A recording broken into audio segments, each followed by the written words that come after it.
Uang. Chạy thì nó lên đi rồi.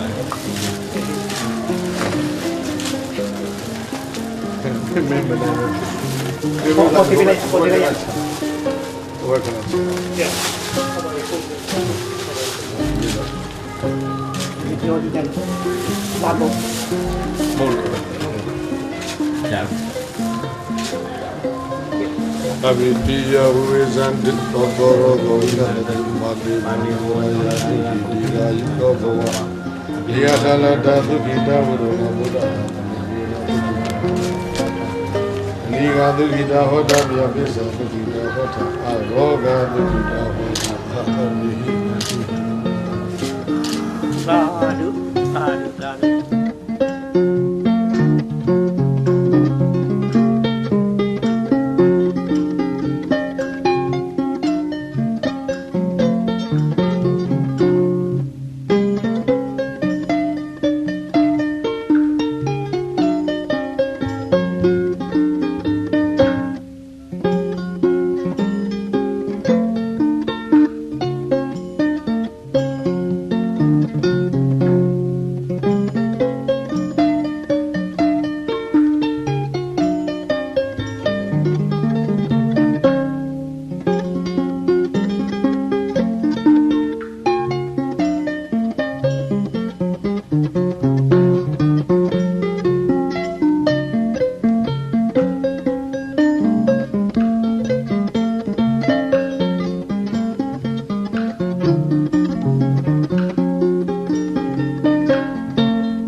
Wagaulabi Meda Karanelu Thiravara Buddha Dadana Tamaim Tushare Niru Nimya Deya Daboido Dadana Roga Dentare Matan Kasolabido Neulabido Wazulabido Wagaulabido Dodalilabido Drinjolabido no Zabon Labid Nadone Biado Bara, they Matu Chabu, the Bore Labid, the Bon Labid, Labi Nidiha. Whatever thou went through Sanoye, that to me at the need. Bari to the lay solution. Buddha ne, Buddha e Damaru. The two chare pissing they had any needy Mamia Pita. Wagalabi Sura Nigaro Dore Madia do de Yahangaya Dozau na Yogozo Bobozodiga Chain Chow Kanyara Bima Lumia or protection from 310 protection from fear Eri Chain Chow Jene Chowlan Jema Lumia also be Tonamugu Kakwebo defense power ma a consum pide Meda Deago Digane Hall. Eraja Minchan a Chendama Yauni Jade, the Bidui, the Garamadui. And Namadega, though Dedanara Aya solution, ဒီတောင်ထဲနေကြတဲ့လူတွေတောင်သားရောထောင်ကြီးကြတဲ့အရာရှိတွေရောအကုန်လုံးဟာဘုန်းကြီးတို့ရဲ့ဘဝဟောင်းကဆွေမျိုးဟောင်းတွေပါနတ္တိဘိက္ခဝေအနမတ္ကိသံသာရိအညာတိပုဗ္ဗောသွေးသားမတော်ဆက်ဖူးတဲ့ပုဂ္ဂိုလ်သတ္တဝါသံသရာဘယ်မှာမှမရှိအဲဒါကြောင့်မို့လို့မေတ္တာခါတော်နေ့မှာမေတ္တာတရားရှိထားပြီးတော့ဘဝဟောင်းကမေတ္တာရည်ဆက်မကုန်တဲ့ဆွေအောင်မြောင်းတွေကိုမေတ္တာစကားမေတ္တာတရားဒီကနေ့ဘုန်းကြီးတို့ပြောကြခွင့်ရတယ်အဲ့ဒါဘုန်းကြီးတို့အထူးပဲဝမ်းသာတယ်သံဃာတော်900တော်ထဲမှာတရားအထုတ်တာသံဃာတော်တွေကအကျင့်သိမ့်ကောင်းCharacter is a power နော်အကျင့်ကောင်းရင်တကူရှိတယ်အဲ့ဒီကောင်းတဲ့အကျင့်ကြောင့်ပေါ်လာတဲ့တကူအရှိန်အဝါကိုတော့ရှိတဲ့နတ်တွေကကြောက်တာရဲ့ယူသေးတာရဲ့နှစ်ခုပေါင်းတော့သစ်ပင်ပေါ်ကနတ်လည်းသစ်ပင်ပေါ်မနေရတော့ကောင်းကင်ကနတ်လည်းမနေရတော့အယူသေးပေးကြစို့ဆိုပြီးတော့အောက်ဆင်းပြီးတော့ထိုင်ရတာတချို့လည်းခဝေးဝေးရှောင်းနေတယ်ဘုန်းကြီးတွေ9ရက်လောက်ဆိုအကုန်လုံးယဟန္တာဖြစ်မှာပါယဟန္တာဖြစ်ပြီး9ရက်လောက်ကြာရင်သူတို့ကြောင်းပြန်ကြမယ်လို့နတ်တွေကထင်ပြီးကြောက်လို့ရိုသေးလွန်းလို့အနာမကပဲနဲ့ရှောင်းနေကြခုတခါကြီးညွန်မှုတို့နော်ထောင်မှုတို့အလုံးထောင်ကြတွေထောင်အရာရှိတွေဘုန်းကြီးကကလရေမောကထိုင်တော့သူတို့လည်းပဲအောက်မှာဆင်းထိုင်နေရတာနည်းနည်းတော့ကျင့်ချက်ပုံရမယ်ကိုအနောက်စားလို့တဲ့တခါကြီးကတော်တော်ပင်မနေတဲ့အတန်ဘုန်းကြီးကကြားတယ်။ဩဒေါဆောင်နတ်တွေကသံဃာတော်တွေကိုလန့်တယ်လို့နော်။ယူသေးလွန်အာကြီးတော့ဒါကြောက်တဲ့ဘက်ရောက်သွားတယ်။အဲ့တော့ဘုန်းကြီးတွေ9ရက်လောက်ဆိုပြန်မလားအောင်နေတယ်မပြန်တရားထုတ်တာက9ရက်နဲ့လည်းမဖြစ်တလနဲ့လည်းမပြီး2လ3လနဲ့လည်းမပြီးဝိပဿနာတရားကတော်တော်ဖုတဲ့နေတော့ဘုန်းကြီးတွေမပြန်မရှင်းတော့တို့အနေရကြတ်တော့မှာပဲလို့အဲ့ဒါလောက်ကလေးတွေးတာပါ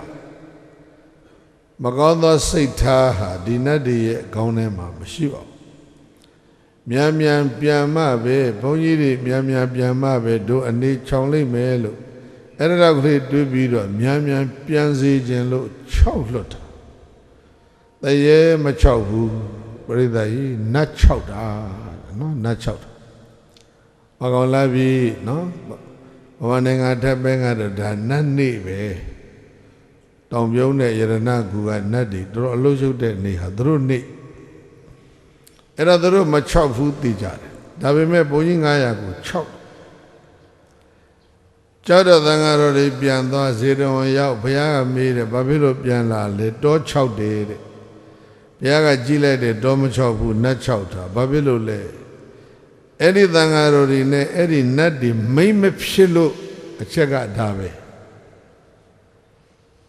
the source of 310နော်ချင်း6ချင်းရဲ့အကြောင်းရင်းဟာဘာလဲဆိုရင်မိမ့်မဖြစ်တာအားလုံးအဲ့ဒီချက်ကလေးကိုတတိထားဖို့ပဲနော်အားလုံးအချင်းချင်းဘယ်လိုနေကြမလဲမိရင်ဆွေရင်လို့ချစ်ငယ်ရင်းနီးနေကြရင်ဘသူကမှဘသူကိုမှချင်း6ဖွယ်မရှိတော့အဲ့ဒါမိတ်ဆွေဖြစ်ဖို့ဘုရားကသံဃာတော်တွေကိုနီးပေးလိုက်တယ်မေတ္တာပွားဆိုတာလူရင်းတစ်ချက်တည်းပဲရှိတယ်ဒေါသကိုထိန်းထားကိုဒေါသကိုထိန်းထားမထိန်းနိုင်ရင်သူတော်ဘာအကျိုးစီးပွားကိုအဲ့ဒီစိတ်ယုံမှာကဖြစ်စည်းလိုက်အဲ့ဒါထိန်းထားနှစ်ကတော့ထိန်းတမ်းပြီးတဲ့နောက်မှာသူအကျိုးစီးပွားကိုဖြည့်ဆည်းမဲ့စိတ်မရှိတဲ့ထိုလူသည်ထိုသူတော်ဘာဤအကျိုးစီးပွားကိုဘာစိတ်ပဲဖြစ်မလဲဖြစ်စေလိုသောတိုးပွားစေလိုသောစိတ်ဖြစ်ရမယ်ဒီနှစ်ခုပဲစัจ jin ပဲနှစ်ခုကျိုးစီးပွားဖြစ်စည်းခြင်းသောစိတ်ဓာတ်ကိုဖေရှားသူတော်ရဲ့ကျိုးစီးပွားကိုဆောင်ရွက်လိုသောစိတ်ဓာတ်ကိုမွေးမြူ အဲ့ဒါဟာလိုရင်းအဖြစ်ဒါမေတ္တာခေါ်ဟိတကာမစိတ်ဟိတကာရပုဒိတလက္ခဏာမေတ္တာဟိတုပသံဟာရရတ္တအဲ့ဒါစိတ်ဓာတ်လည်းမွေးသူတစ်ပါးအကျိုးစီးပွားကိုလိုလားတဲ့စိတ်ဓာတ်လည်းမွေးဒါလည်းမကဘူးအကျိုးဖြစ်မဲ့အလုပ်ကိုလည်းပဲကိုရီလျောက်လုပ်လိုက်ကြသာမင်းတို့အဲ့ဒီတော့ပြန်သွားတော့ပြန်ရောက်တယ်သံဃာတော်ရှင်မြတ်တွေတောမဝင်ခင်တောဇက်ကနေပြီးတော့တော်လုံးမေတ္တာပို့တာစောဇက်က6တဲ့နတ်တွေကကျိုးဆိုတဲ့ဘက်ကိုပြောင်းသွားတယ်ဟေးချင်း6တဲ့သတ္တဝါတွေမလုပ်ပြီလဲဟမ်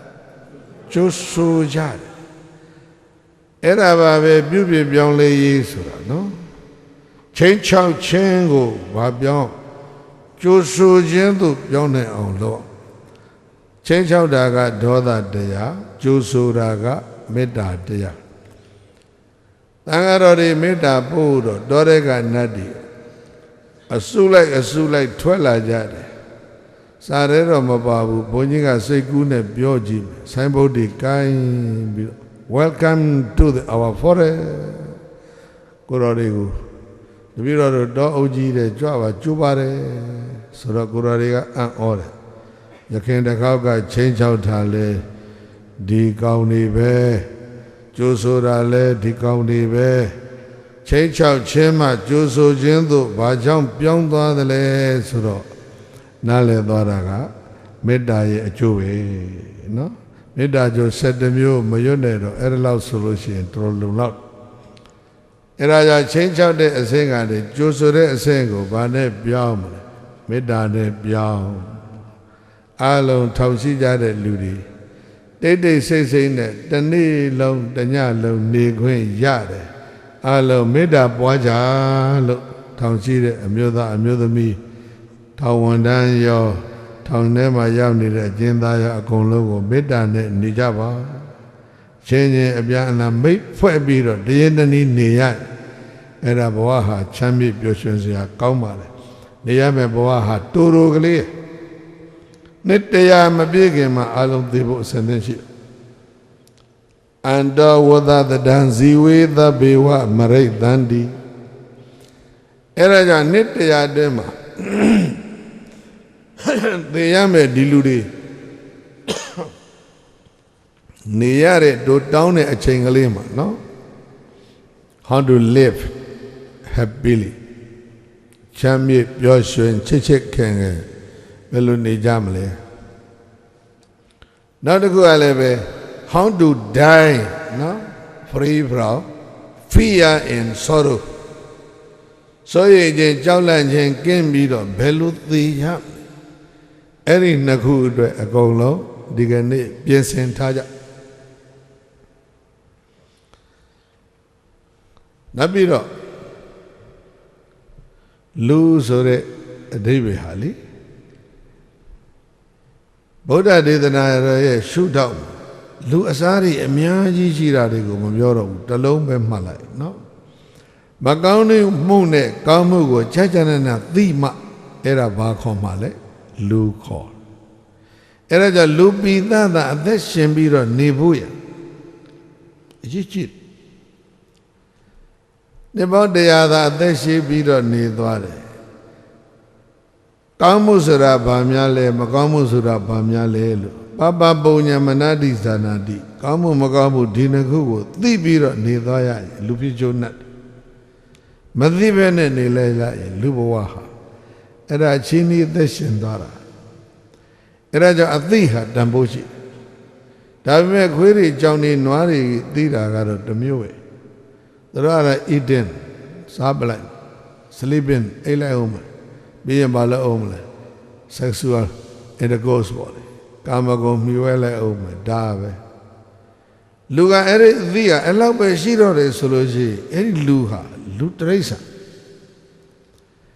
လူကအကြောင်းနဲ့အကျိုးနဲ့အကောင်းနဲ့အဆိုးနဲ့အမှားနဲ့အမှန်နဲ့ကောင်းမှုနဲ့မကောင်းမှုနဲ့အဲ့ဒါတွေကိုအကြောင်းအကျိုးနော် reasonable understanding ပေါ့စနစ်တကျလေးဒီလိုသိတယ်အသိကိုဘာခေါ်လဲလူခေါ် အဲကြောင့်မလို့လူဘဝရခဲ့လာတဲ့ဒီလူဘဝမှာဘဝရဲ့တန်ဖိုးကိုဘာနဲ့ထိန်းကြမလဲဆိုရင်ဒီတစ်လုံးပဲပြောပါမယ်အသိဉာဏ်နဲ့ထိန်းကြဟုတ်လားအဲ့ဒီအသိဉာဏ်နဲ့နေအဲ့ဒီအသိဉာဏ်နဲ့သိနေကြလဲနှပ်မယ်သိရကြလဲနှပ်ယံကမှာမကောင်းမှုကိုမကောင်းမှမသိဘူးအပျော်သဘောနဲ့လုံးမိတာလေရှိတတ်တယ်ဥပမာနွားကြောင်သားလေးဒီနွားကြောင်ရင်တော်တယ်မှာမိုးကြနွားကြောင်ဖို့ကြီးတကောင်သွားတွေ့ဟာဖို့ဟေးလိုက်ဆိုအပျော်လိုက်ကြတာတကယ်စားခြင်းလို့တော့မဟုတ်တွင်းထဲဝင်သွားအဲ့တော့ဟိုဘက်ကထွက်ပေါက်ကနေ3-4ယောက်ကပိတ်ဒီကဝင်ပေါက်က3-4ယောက်ကပိတ်အဲ့ဒီဖို့ကိုအမျိုးမျိုးဟိုဘက်ကမှုတ်ဒီဘက်ကမှုတ်လို့တယ်ကောင်းကောင်းထွက်မလာတော့เจ้าသားတွေအဲ့ဒါနဲ့မိုးချုပ်တော့ဖို့ကြီးတွင်အဝင်အထွက်နှစ်ဖက်စလုံးပါပြစ်ပိတ်ထားပြခဲ့သွားကြတော့ကြောင်းရင်နဲ့မေ့နေတာဒီစကြက်ကို9ရက်လောက်ပြန်မရောက်ဘူးနောက်9ရက်လောက်ကြာတော့ပြန်ရောက်လာတော့အမှတ်ရတော့ဟေးလွန်ခဲ့တဲ့နေ့တော့တို့ဖို့ကြီးကွာတွင်းနဲ့ပိတ်ထားခဲ့တယ်လာကြည့်ကြဆိုပြီးတော့ပိတ်ဆို့တာတဲ့ကောက်ရိုးတွေအမိုက်တွေဆွဲထုတ်လိုက်တော့ထဲကကောက်ကြီးကမျောတယ်တလှုပ်နဲ့ထွက်လာအပျော်လှုပ်ကြတာအဲ့ဒီနွားကြောင်သား9ယောက်ကောရမဘုရားလက်ထက်မှာဘုန်းကြီးဖြစ်တာဘုန်းကြီးဖြစ်တော့တဲ့တောင်ကြီးရင်တရားအားထုတ်တာတောင်ကြီးရင်မှာအခေါင်းနဲ့ရှိတယ်အားတူအဘောကတောင်ကြီးကကြောက်ပြားကြီးအချလိုက်ကြီးရှောဆိုပြူကြလာပိတ်နေဘုန်းကြီး9ပါးနော်လှန်ကူတဲ့တရားအထုံးနဲ့ကြောက်တောင်ကြီးပြူကြပြီးတော့ပိတ်သွားတာဘယ်ထောင်မှုကမှထောင်ချလိုက်တာမဟုတ်ဘူးဘုန်းကြီး9ပါးထောင်ထဲရောက်သွားတရွာလုံးတနယ်လုံးအုံအုံကျွတ်ကျွတ်နဲ့ကျုပ်ဖြာကြီးဖွင့်ရတယ်ဘယ်လို့မှဖွင့်မရ9ရက်ကြာတော့အလိုလိုကြောက်ပြကြီးကလဲပြီးတော့ပွင့်သွားအဲ့ဒီကိုယ်တော်တွေမြတ်စွာဘုရားစီရောက်တော့မြတ်စွာဘုရားကိုလျှောက်တာဘုရားကပြောတယ်အေးမင်းတို့လှုပ်တဲ့အတိုင်းမင်းတို့ခံရတာဆိုတော့တပည့်တော်တို့ဘာလို့လို့တော့ဘုရားဘဝချားတော့မေ့ကုန်ပြီနော်ကိုနှစ်ပေါင်း30 40 50တို့တွေရောမင်းတို့တွေရောဒီဘဝဘာလုပ်တယ်ဆိုတာမင်းတို့ကတော့သူမှမမေ့သေးဘူးမဟုတ်လားသေပြင်းတော့မေ့တော့တပည့်တော်တို့ဘာလုပ်ခဲ့တယ်လဲဆိုမင်းတို့နွားကြောင်သား9ယောက်တဖို့ကိုပိတ်ခဲ့တာ9ရက်ကြာတယ်အဲ့ဒါကြောင့်မို့လို့အဲ့ဒီဖို့ကတရားသူကြီးတယောက်ကိုတိုင်ပြီးတော့တရားသူကြီးတယောက်ကစီရင်ချက်ချပြီးမင်းတို့ကိုကြောက်ထောင်ထဲမှာပိတ်ထားမဟုတ်ဘူးမင်းတို့ပြုတဲ့အမှုကမင်းတို့ကိုပိတ်ထားရသော်ပြအဲ့ဒါပြန်ပြောအဲ့ဒါပြောလို့မပြီးသေးဘူးအမှုတစ်ခုကဘွားဆိုပေါ်လာပြန်တယ်ဘာလဲလို့ဆိုတော့သာဝတိမြို့လက်ကောင်မှာကောင်းကင်မှာပြန်နေတဲ့ကြီးကန်းတအုပ်ထဲကကြီးတဲ့ကောင်အောက်ကအိမ်ကလေးတအိမ်ကိုမီးလောင်အဲ့ဒီအိမ်လေးမီးလောင်တော့လီပွေကမှွေတော့ထမင်းကိုဟင်းအိုတဲ့တဲ့ကောက်ရိုးကရွတ်ခွေမီးလောင်ပြီလီပွေကဆွဲပြီးကောင်းကင်တက်သွားတာပြန်နေတဲ့ကြီးကန်းလေပင်တက်သွားဆိုတော့ကြီးကန်းလေပင်မီးခွေကြီးဆိုပြီးတော့မီးလောင်ကြတာဟာထူးဆန်းတယ်ဟေးကောင်းကင်ပြန်နေတဲ့ငှက်လေပင်မီးခွေဆိုလို့သေးတယ်ဟာအဲ့ဒါမြတ်စွာဘုရားစီဒီအမှုရောက်ဘုရားကပြောပြတယ်အဲ့ဒီကြီးကန်းဟာလွန်ခဲ့တဲ့ဘဝတုန်းကလှဲသမားလှဲနဲ့နွားနဲ့တက်ပြီးတော့ကုန်းစီဒီဟိုသက်ဒီသက်တဲ့လှဲသမားဆိုကြပါစို့လှဲကဝန်တော့ဝန်ဘောကိုဒဒံမဲနိုင်အဲ့ဒီလှဲသမားကလောဘကြီးပြီးတော့9တန်လောက်တင်သွားတယ်နွားကမယုံတဲ့တော့ခွေလဲပြီးတော့အိတ်တာအဲ့ဒီနွားတပုတ်ဖို့ရိုက်ထကိုမယုံနိုင်တော့ ဒါအဲ့ဒါနဲ့စိတ်တို့ကဲမင်းအိတ်ချင်အိတ်တော့กว่าဘယ်တော့မှမထပဲအိတ်တို့ဆိုလဲဘောကကောက်ရိုးချခွေပြီးတော့နွားလည်းပင်ကောက်ရိုးစွပ်ပြီးကိုယ်စွပ်ပြီးတော့မိရှို့တတ်တာလဲသမားအဲ့ဒီလဲသမားကြီးကန်းဖြစ်ပြီးကောင်းငင်ပြန်နေတာအိမ်လောင်တဲ့မိကွင်းကလည်းပင်တက်စွတ်မကောင်းမှုများလှုပ်ထားရင်ကောင်းငင်ပြန်နေလို့လည်းမလွတ်ဘူးနော်တောင်ကောင်းနဲ့ဝင်ပုံးလို့လည်းမရဘူးအဲ့ဒီလိုရှိကံဟုမူလတန်ဗုဒ္ဓတို့ဟောပြမိတ်မှာအရင်သာဒီကောင်းကျိုးမကောင်းကျိုးတို့ရဲ့အကြောင်းရင်းဟာကိုပြုတဲ့ကိုအမှုပဲအဲ့ဒါကိုအားလုံးဆင်ခြင်ကြပြီးတော့ not to do any evil နော်မကောင်းမှုကိုမကောင်းမှန်သိပြီးတော့အားလုံးမလုပ်ချနဲ့ထဲလိုက်အောင်ပေါ့ not to speak any evil မကောင်းတဲ့စကားလဲမကောင်းမှန်သိပြီးတော့သူတစ်ပါးဒုက္ခပေးမဲ့စကားတွေကိုမပြောကြနဲ့နောက်တစ်ခုက not to think any evil အတွေးတွေနော်ကာမနဲ့ပတ်သက်တဲ့အတွေးဒေါသနဲ့ပတ်သက်တဲ့အတွေး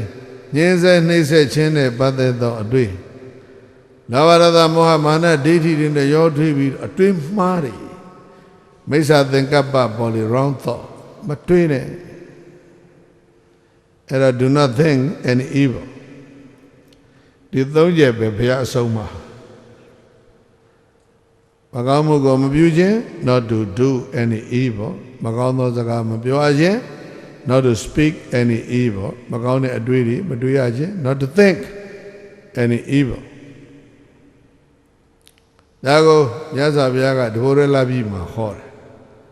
ဘုရားအဆုံးမှာအချင်းချုပ်လို့သာသနာမှာမှတ်တမ်းတယ်သဗ္ဗပပသအကရဏံသဗ္ဗဝဆနတအဘာဒနံဘောသဗ္ဗစိန်တတပပစိန်တတလည်းအစိန်တနံဘောမကောင်းတာလည်းမပြောနဲ့မကောင်းတဲ့စကားလည်းမပြောနဲ့မကောင်းမှုလည်းမပြုနဲ့မကောင်းတဲ့အတွေ့လည်းမတွေးနဲ့အားလုံးရဲ့အတူချုပ်၃ခုဖြစ်ပါဘုရားအဆုံးမှာအတူချုပ်လူဟာအဲ့ဒါသိတယ်တိရစ္ဆာန်သည်အဲ့ဒါကိုမသိအဲ့ဒါကြောင့်အဲ့ဒီအသိကိုကောင်းကောင်းသိရင်မကောင်းမှုမှသိရင်မကောင်းမှုသည်ဘာပေးမလဲဒုက္ခပေးလိမ့်မယ်လို့သိရဲ့ကောင်းမှုကိုပြုရင်ကောင်းမှုသည်ဘာပေးမလဲကောင်းကျိုးပေးလိမ့်မယ်လို့သိရဲ့ဒီအသိလေးနဲ့နေရလယ်ထဲမှာပဲနေနေအိမ်ထဲနေနေထောင်ထဲနေနေရွှေနန်းတော်ကြီးမှာပဲနေနေဟုတ်လားရွှေကျောင်းတော်ကြီးမှာပဲနေနေဒီအသည့်နဲ့နေမှဘဝဟာတန်ဖိုးရှိကိုပြောတဲ့အသည့်မျိုးသားမရှိခဲ့ရင်ရွှေပခက်မှာမွေးပြီးတော့ရွှေနန်းတော်မှာနေလဲပဲ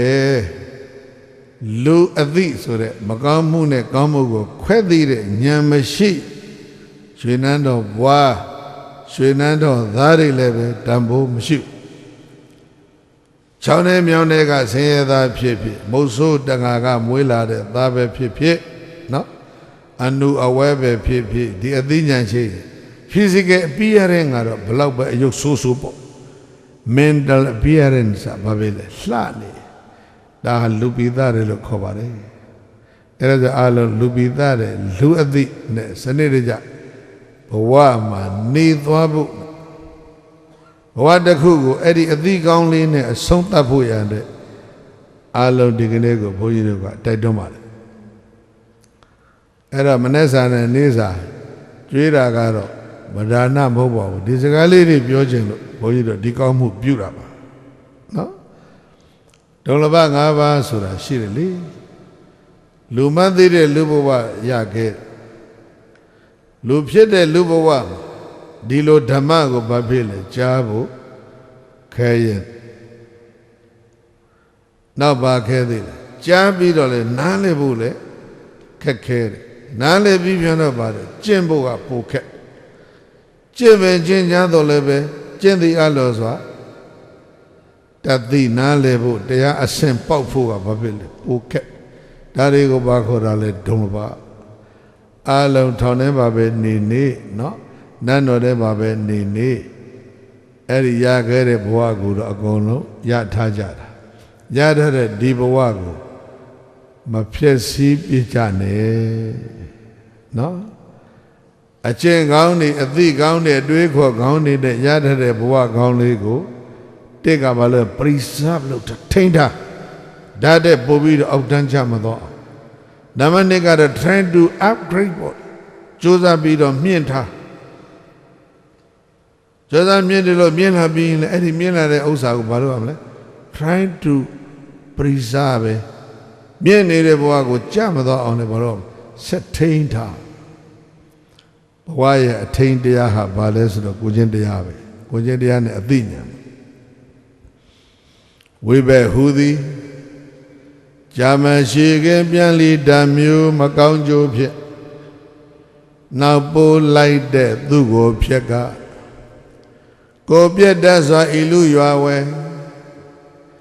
ဓမ္မတာအယုပမာနိုးမူခါမျိုးချိုမျိုးစိတ်ဆိုင်ပြိုးကထိုမျိုးအလားမချတူပြီးခါချိုသည်တော့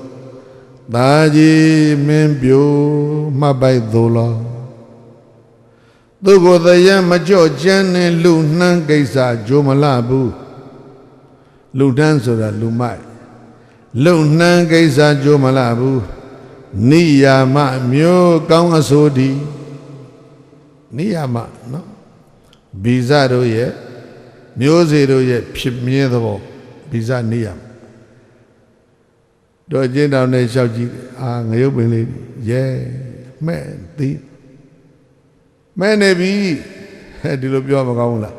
ပင်မဲ့ကလေးတွေတရားသည်ပင်မဲ့တို့မပြောသည်ပင်မဲ့ဆိုတော်တော်ချိုးတယ်မဟုတ်လားဒီဟောနေပြောတာငရုတ်ပင်မဲ့ချိုးလားမချိုးဘူးနော်ဘာနိယမလဲဗီဇနိယအပူအဆက်မျိုးစိတ်ကိုစိုက်ထားတာအချိုးသည်မလားအဲ့ဒီအပူအဆက်ကိုအချိုးဖြစ်အောင်ဘယ်ဘုရားသခင်မှမပြောင်းနိုင်ဒါဗီဇနိယမခေါ်တယ်ဒါ natural law အဲ့ဒီအတိုင်းပဲကာမမှာလည်းနိယမရှိကာမဆိုတာစေတနာပြောတာနော် your action ကိုယ်နဲ့လုပ်တဲ့အခါမှာပါလာတဲ့စေတနာပါဇက်ကပြောတဲ့စေတနာစိတ်နဲ့တွေးတဲ့စေတနာany action တိုင်းမှာပါဝင်နေတဲ့စေတနာကလောဘဒေါသမောဟနဲ့တွဲလိုက်လို့ရှိရင်သူကငရုတ်စိတ်လို့ဖြစ်သွားအဲ့ဒီဘဝမှာအပူဆက်သီးတွေကြီးသီးပြီးတော့အပူဆက်တွေကြီးစားနေရတော့မှာဒီစေတနာဆိုတဲ့ဒီမျိုးစေ့ဟာလောဘနဲ့ပေါင်းလို့ဒေါသနဲ့ပေါင်းလို့မောဟနဲ့ပေါင်းလို့လောက်ထားတာတဲ့အချိုးသီးမပြောနဲ့တော့သပြက်ကလေးစိုက်လိုက်မလားခရမ်းကျင်သီးလေးစိုက်လိုက်မလားဟိုမှာကစွန်းတွေသိကောင်းတယ်ကွာနော်ဒီကနေ့စွန်းဘက်ကကစွန်းရဲ့ကြော်ကြည့်တာမတွေ့ချမောင်ဟင်းတော့ရတယ်ချမောင်ဟင်းရတယ်တော်ကောင်းတယ်မင်းတို့ထောင်းတယ်မင်းတို့စိုက်ထားတာနော်ချမောင်ဟင်းနှစ်ခွက်တော့အဲ့တော့နောက်တကကစွန်းရဲ့ကြော်စားဖို့ကလာခဲ့အောင်မယ်နော်ကြော်ထားကြဟိကောက်တယ်ဆိုရင်လည်းမျိုးစေ့ပါပဲနော်ချမောင်စေ့စိုက်တာချမောင်ပင်ပဲပေါက်တယ်ကစွန်းပင်မပေါက်ဘူးကစွန်းစေ့စိုက်တော့လေကစွန်းရွက်ပဲလာတယ်စုပ်ဖို့ရွက်မလာဘူးအဲ့ဒါကြောင့်မို့လို့စေရနာဆိုးရင်ဒုက္ခတွေကြီးပေးမှာစေရနာကောင်းရင်ကောင်းကျိုးတွေကြီးပေးမှာဖို့ကိုတွင်းတဲ့9ရက်အပျော်လောင်တဲ့နွားကြောင်သားဘုန်းကြီးဖြစ်တော့တောင်ပြိုပြီးတော့သူတို့တရားထုတ်တဲ့လှန်ကူကြီးတောင်ပိတ်သွားတာတောင်ပြိုလို့ပိတ်တာ9ရက်ကြာတယ်နော်ဘုန်းကြီးတွေခံရတယ်ရှောင်မရနွားနဲ့အသက်မွေးတဲ့လူတယောက်ကလည်းနွားလည်းပင်မိကွင်းစွတ်သတ်လိုက်တာသူကြီးကန်းဖြစ်ကောင်းကင်ပြန်နေတော့အောက်ကမိကွင်းကသူ့လည်းပင်တက်စွတ်မကောင်းမှုများလှုပ်ထားရင်တောင်ပေါ်မှာနေလို့လည်းရှောင်မရတောင်ကောင်းနဲ့အောင်းနေလို့လည်းပဲလွတ်မြောက်လာမလွတ်မြောက်နိုင်ဘူးကောင်းကင်မှာပြန်နေလို့လည်းပဲကိုပြုတဲ့အမှုကိုကိုရှောင်လို့မရဘူးမကောင်းမှုပြုတော့ပုဂ္ဂိုလ်တွေလွတ်မြောက်ရနေပြီကဘာမှာမရှိဘူးအဲ့ဒီမကောင်းမှုကို ပြုတဲ့မကောင်းမှုရဲ့စွန့်ရည်တတ်တဲ့အရှိန်ကုန်တဲ့နေကြအဖြစ်ကြမှာလွတ်မြောက်ကြမှာအဲ့ဒီမကောင်းမှုရဲ့အရှိန်မြန်မြန်သေးအောင်ဒီကနေ့ကစမကောင်းမှုတွေကိုရပ်ကြနောက်တစ်ခုကဟိုဘက်ကကောင်းကျိုးတွေကိုရရှိနိုင်အောင်နော်ကောင်းမှုတွေကိုဒီကနေ့ကစများများကြီးပြုကြလို့အဲ့ဒီဗိဇနိယာမနဲ့ကာမနိယာမနှစ်ပါးဒါရှောင်မရတဲ့သဘောအဲ့ဒီပေါ်မှာဖန်ဆင်းအုပ်စိုးလွှမ်းမိုးသူမရှိတဲ့အနတ္တသဘောကိုဒါတို့ဗုဒ္ဓဂေါရမဟောတယ်ဂျီဇတ်ဒါမျိုးမဟုတ်မုဟမ္မဒ်မဟုတ်မုဟမ္မဒ်တို့ဂျီဇတ်တို့ဟောလိုက်လို့ရှိရင်အိုးဘုရားသခင်ကယ်မေးကြီးခေါ်တာပဲပြီးတော့ကယ်လည်းမကယ်နော်အဲ့လိုရှိအဲ့ဒါကိုပြုတဲ့အမှုကိုပဲခံတယ်ကဲတင်သူဟာမိမိကိုယ်ကဲမဲ့လူဟာဘာလို့လဲမိမိကိုယ်တိုင်ပဲအဒ္ဒါဟိအဒနောနာထောဟုတ်လားအဲ့ဒါကြောင့်ဝိဘဟုသည်ဂျမရှိခင်ပြန်လီတမျိုးမကောင်းကျိုးဖြင့်နောက်ပို့လိုက်တဲ့သူကိုဖြစ်ကကိုပြတ်တတ်စွာဤလူရွာဝဲဓမ္မတာယုပမာနိုးမှုခါမျိုးချိုမျိုးစိတ်ဆိုင်ပြိုးကထိုမျိုးအလားမချာတူပြီးခါကြိုသီးသို့သာကြီးမင်းပြိုမှတ်ပိုက်သို့လော့သူကိုသယံမကြော့ကြမ်းနဲ့လူနှမ်းကိစ္စကြိုးမလာဘူးနိယာမမျိုးကောင်းအစိုးတည်ပြကျိုးနှစ်ပါးဖြစ်တတ်ညာကဖရာတော်မှမလွတ်ရဘူးဝိဘတ်တော်12ပါးမလို့ကြားဘူးကြမှာပေါ့နော်တခုပြောမယ်ရသော်ဘုရားမကြဝမ်းတော်လာတယ်နောက်ဆိုအသက်ကြီး80တဲ့ရောက်တဲ့ခါကျတော့ဝမ်းလာတဲ့ထက်မှာသွေးတောင်ပါတယ်သွေးဝမ်းလာတယ်ပြိဋိဘဆန်တဲ့နေ့ကအသွားဆုံးအဲ့ဒါဘာဖြစ်တာလဲဆိုသူပြုတဲ့အမှုဘုရားလောင်းဘွားကလုပ်ခဲ့တဲ့အမှုကိုသူခံရအဲ့တော့တန်ပေါက်ကလေးတွေတို့ကလေးဘွားကကြက်ထားတယ်လူကြီးဘွားကမမိတ်သေးဘူးရုတ်တရက်စဉ်းစားကြည့်တော့ပေါ်သေးတယ်စေသမာဘဝဖြစ်တုံးကကုထသတိမှမှတ်မိတယ်စေကမပေထိုသတိကြစေတိုက်သောခါလေကထူးသွင်းလေကထူးပေါက်ကရည်တွေထွက်တယ်လေကထူးသွင်းကြပြန်လျင်ကြီးအင်ဝေဒနာဘုရားလောင်းဆရာဝန်လုပ်ဘူးတယ်စေရနာစေကံဆိုဖွင့်စေကံကစေရနာစေကံတော့မေတ္တာစေကံတော့ဖွဲ့တာလူမမာရောက်လာတဲ့7လုံးတက်ဒီ7နဲ့တစ်ခါစမ်းခင်ဗျ1000နောက်တစ်လုံးတင်နောက်7လုံးနဲ့စမ်း1000ဆက်10လုံးလောက်စမ်းလိုက်တော့3သိန်းဖြစ်သွားဘေးကြည့်ပြီးတော့လူမာအဲ့ဒီမှာပဲသေတော့မှာမျက်ဖြူဆိုင်ပြီးတော့မှဆေးထိုးထည့်လိုက်ဆေးပေးလိုက်ဘေးလေးပေးလိုက်ငါဘယ်နေ့ပတ်စံလာပေးဟိုလူကပတ်စံမပေးနဲ့တော့မလာတော့ဘူးထွက်ပြေးသွားနောက်တော့ဆရာဝန်ကလိုက်ရှာတွေ့ရောဟာခင်ဗျယောဂမပြောသေးဘူးလာခဲ့ဦးကျော့ဆေးတစ်လုံးပေးဦးမယ်ဆိုပေးဒါပေမဲ့ဆေးကပြောင်းပြန်ကြီးငါတင်ထားတဲ့ဘေးကိုဒီသထေးကကတ်စီနေပြီးတော့ငါပိဿာမပေးဘူးဝမ်းလျှောပျောက်ဆေးမပေးပဲနဲ့ဝမ်းပိုလျှောတဲ့ဆေးပေးချတယ်ဆရာဝန်ဘုရားလောင်းဆရာဝန်နော်သထေးကဝင်းနေလျှောလို့အကြည့်ကျဖြစ်တာဘုရားလောင်းဆေးသမားဘဝတော့ကဆေးကူတာပိဿာမပေးတဲ့ကတ်စီနဲ့သထေးကိုဝင်းလျှောဆေးတိုက်ခဲ့ဘူးတယ်နော်ဘုရားပြတော့ခဏခဏဝမ်းတော်လာတာအဲ့ဒီအကုသိုလ်ရဲ့အကျွင်းအကြံပဲလို့အဲ့ဒါပြန်ဟောထားတာအဲ့ဒါကြောင့်ဝိဘက်ဟူသည်ဂျာမရှိခဲ့ပြန်လီတမျိုးမကောင်းကျိုးပြင်းနောက်ပို့လိုက်တဲ့သူကိုဖြက်ကကိုပြက်တတ်စွာဤလူရွာမှာဓမ္မတာအယုပမာနုမူခါမျိုးချိုမျိုးစိတ်ဆိုင်ပြိုးကထိုမျိုးအလားမချာတူပြီးခါချိုသီးသို့တန်းကြီးမင်းပြိုမှတ်ပိုက်သို့လောမဂရိဝမင်းကြီးတမ်းမြေဥချုပ်မင်းလုံးတို့နေခေါင်းကစပင်လေးတစ်ချောင်းဖြူတဲ့အချိန်စပင်ပြူလေးနှုတ်ကြည့်ပြီးတော့အော်ငါကောင်းမှာသေမင်းကအလံထူပြီးသေမင်းတမန်လာပြီ ဒီအချိန်တရားနဲ့နေရမယ်အချိန်ဆိုပြီး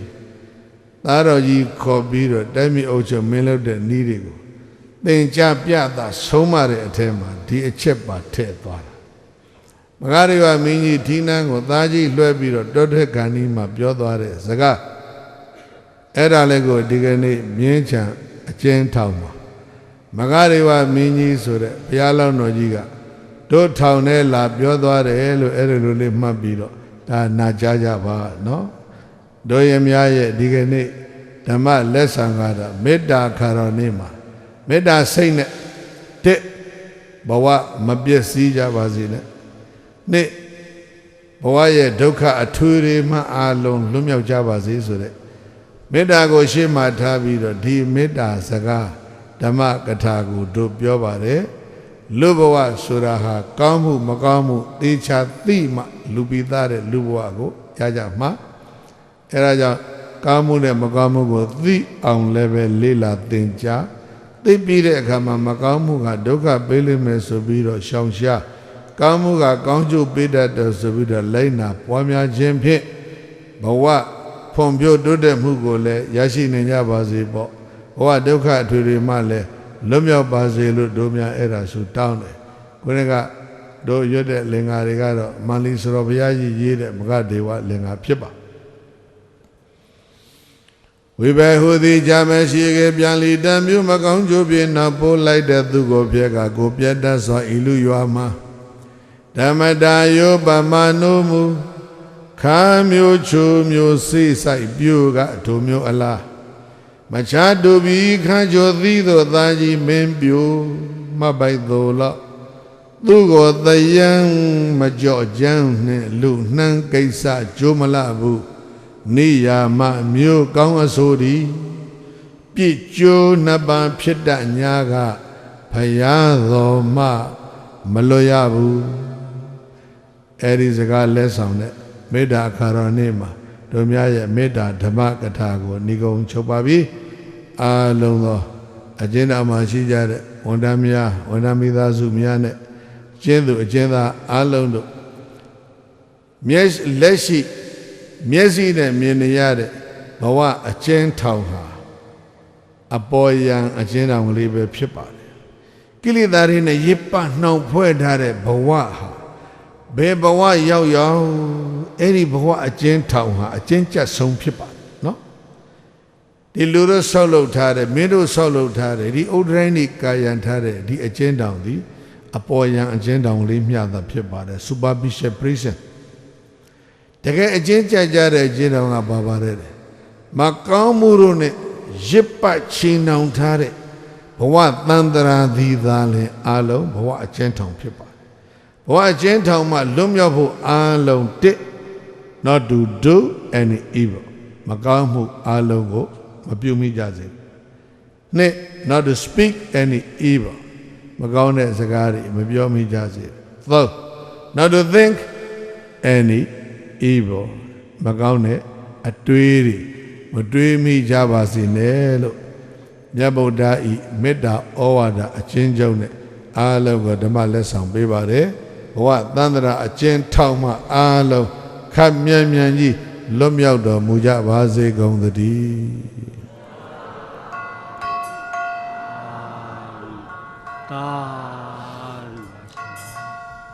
ကဲအားလုံးအမြတ်ဝေကြဖို့ဆိုကြရအောင်တစ်ကတော့တော်သီရိဗုဒ္ဓတက္ကသိုလ်ကျောင်းမကြီးတော်ညွန့်အေးနဲ့အပေါင်းအသင်းများကနေပြီးတော့အချင်းတော်ဝန်ထမ်းနဲ့အချင်းသားအားလုံးနေ့စာညစာနှစ်ထပ်စာကျွေးတဲ့ကောင်းမှုနောက်တစ်ခါမင်းတို့အချင်းသားတွေနဲ့အချင်းတော်ဝန်ထမ်းတွေအားလုံးဒီကနေ့ဘုရားတရားသံဃာအတွက်ပြုစုကြိုးကိုအားထုတ်ရတဲ့ဝေယဝိဆကောင်းမှုထို့သူမင်းတို့ချွေးနဲ့စိုက်ထားတဲ့ချမောင်ဟင်းကိုကျွေးရတဲ့ကောင်းမှုပေါ့ကွာဒါလေးလည်းထဲမှာဖြစ်မှာနော်အေးနောက်တစ်ခုကတော့ခုဘုန်းကြီးတို့ပြောပြတဲ့မေတ္တာဓမ္မကထာနာကြားကြရတဲ့ကောင်းမှုနောက်တစ်ခုကတော့မင်းတို့ဒီမှာပြင်ဆင်ထားတဲ့သင်္ကန်းသပိတ်ပြေးခရာတွေလှူမဲ့ကောင်းမှုအဲ့ဒီကောင်းတဲ့အမှုတွေအားလုံးဟာချိုသောအချိုဓာတ်စိတ်ဝင်၍နေတဲ့မျိုးစေ့ကလေးဒီကနေ့စိုက်ကြတာဘ ဝတစ်ခုခုမှာအချိုသီးလေးတွေသီးပြီးတော့ချိုမြိန်တဲ့ဘဝအရသာကိုအာလုံးခံစားကြရမယ်လို့အဲ့ဒါလေးယုံကြည်ပြီးတော့အကိုင်းဆူတောင်းအမျှဝေးဒီနှစ်ခုကရေစက်ချခေါ်တာပဲဆိုလိုက်ကြဣဒမေပုံညံဘောရိညာဏတပိစိယဟောတုအရှင်ဘုရားဘုရားတပည့်တော်တို့ဤဓမ္မဒါနအာဟာရဒါနမြတ်ပုံညသည်ဘောရိညာဤအထောက်အပဖြစ်ပါစေတည်းဤကားမှုကုသိုလ်ဖို့ကိုဘဝများစွာသန္တရာမယနေ့ကြအောင်ဆွေမျိုးမိဘတော်စကြကုန်သောဆွေဟောင်းမျိုးဟောင်းမိဟောင်းဖဟောင်းဘိုးဟောင်းဘွားဟောင်းဆရာသမားပေါင်းတို့အားကြာတိပါစေအမြဝေဤအချင်းတောင်ဤပဝန်းကျင်၌မြင်အပ်မမြင်အပ်နှရများစွာတတ္တဝါတို့အားကြာတိပါစေအမြဝေဤတို့တော်များစွာတတ္တဝါတို့သည်ဤကောင်းမှုကိုရှားသိကြ၍အမြရ၍ဝမ်းသာကြသည်ချမ်းသာကြသည်ဖြစ်ပါစေသောအမြအမြယူရာ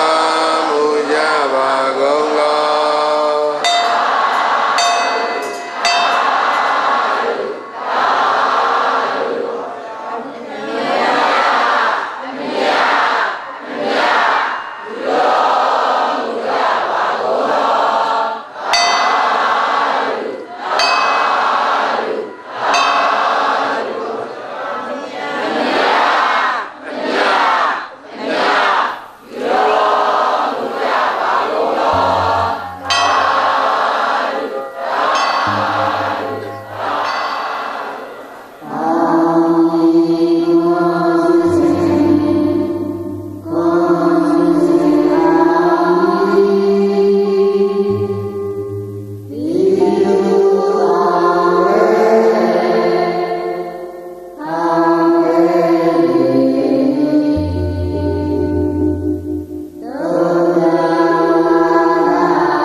ကိုရာတွေကအံ့ဩတယ်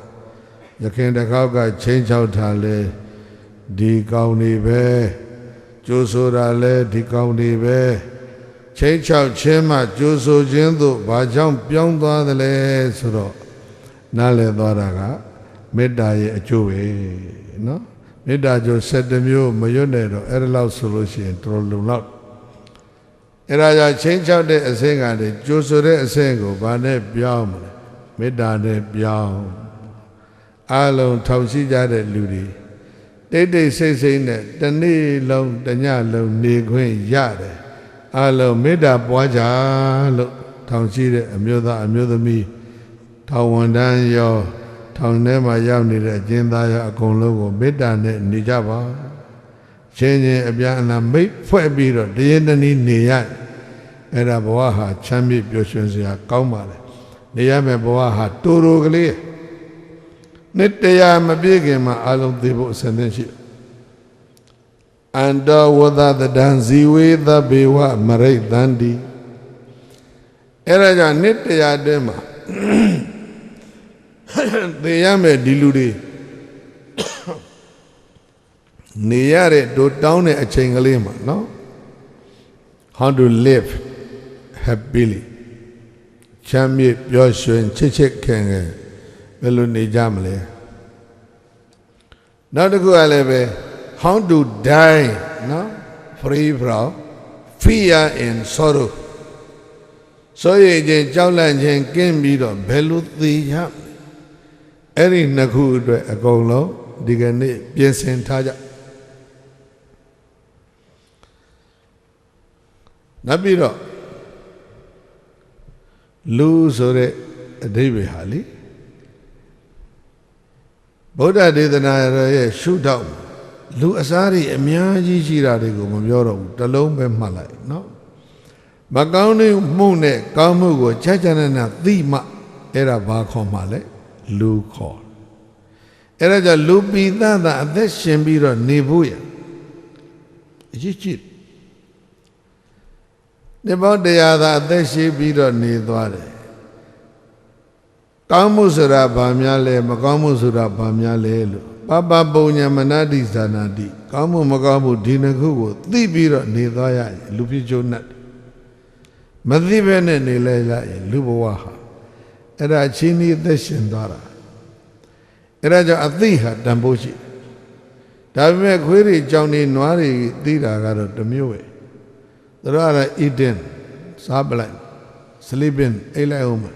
ပြီးရင်ဘာလုပ်အောင်လဲ sexual intercourse ပေါ့လေကာမဂုဏ်မြှဝဲလိုက်အောင်ဒါပဲ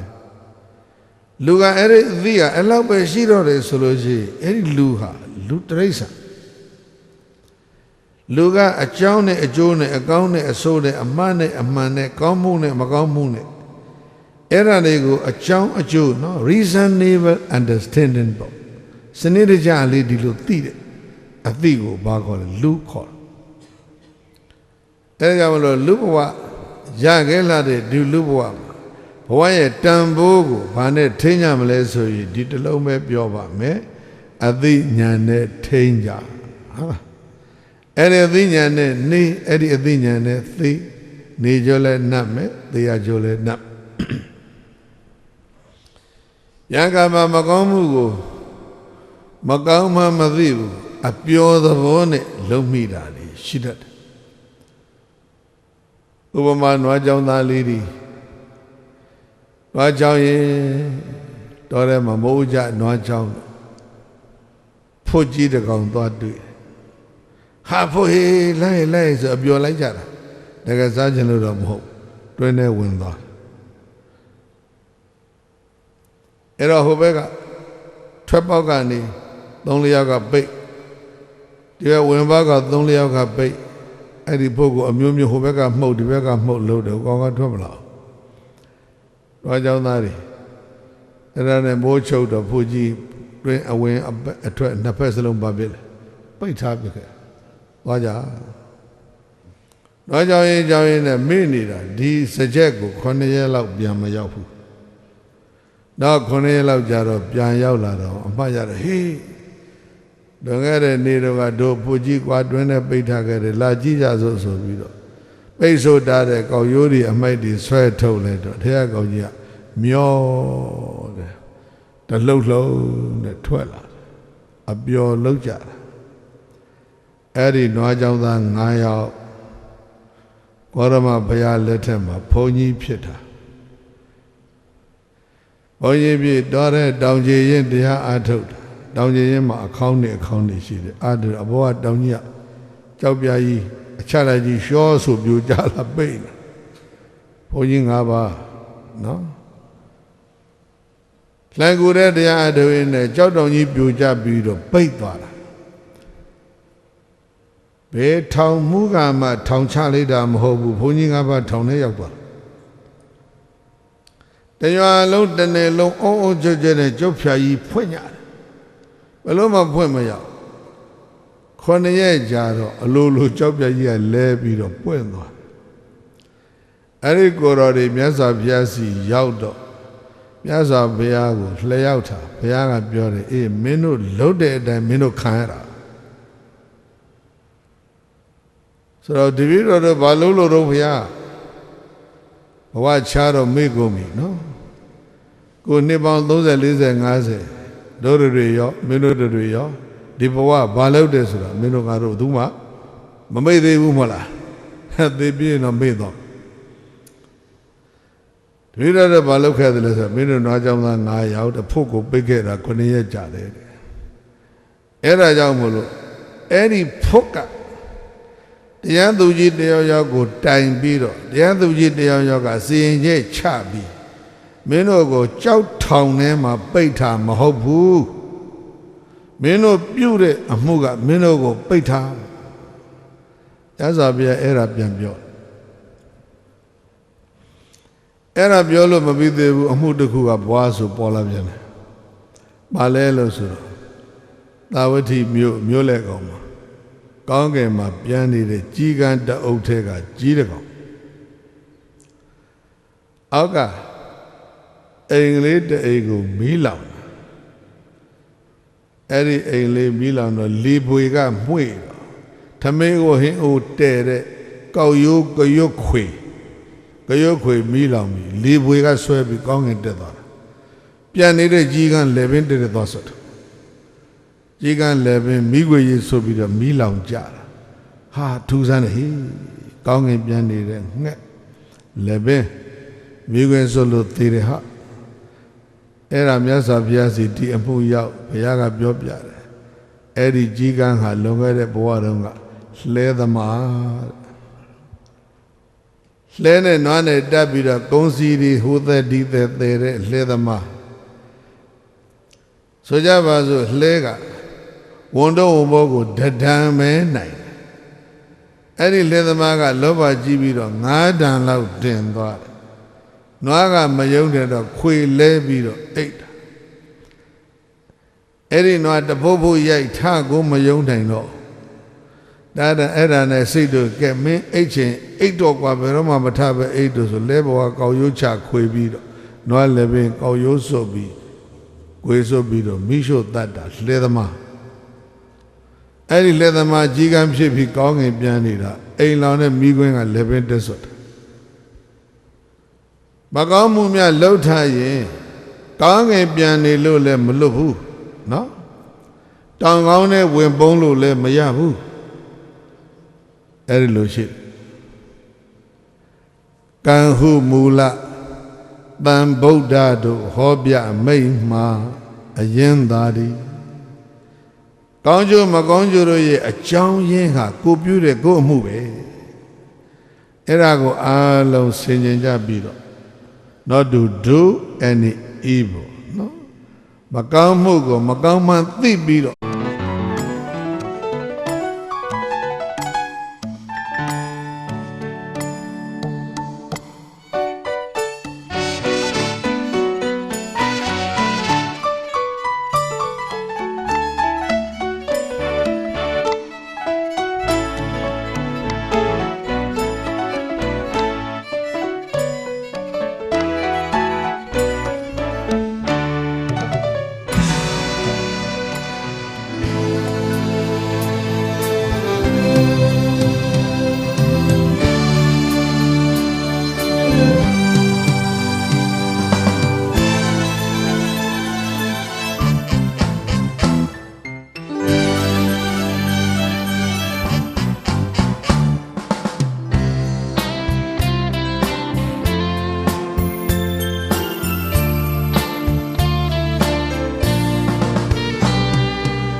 ဟုတ်ပါဘူး။အဲဒီမှာလည်းဒီတော့လေးနေပါ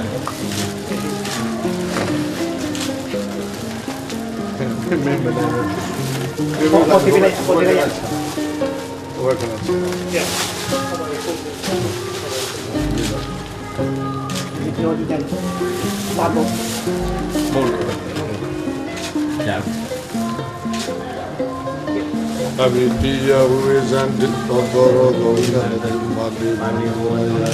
Dira Yudova Yadala Dadu Gita Uruma Buddha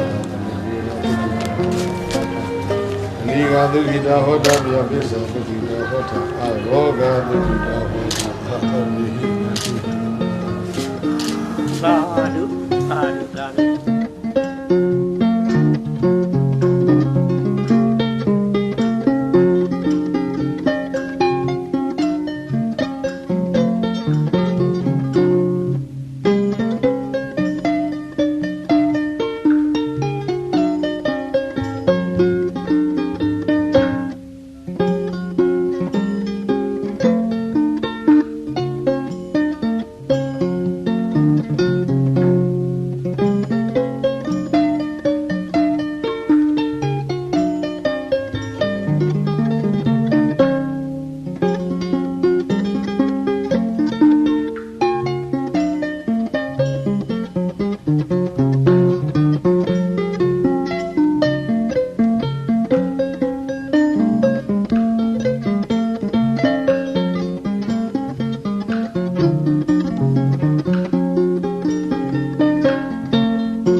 ကစား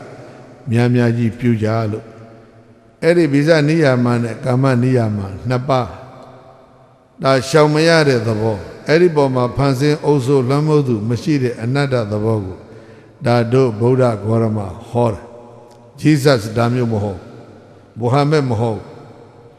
မုဟမ္မဒ်တို့ဂျီဇတ်တို့ဟောလိုက်လို့ရှိရင်အိုးဘုရားသခင်ကယ်မေးကြီးခေါ်တာပဲပြီးတော့ကယ်လည်းမကယ်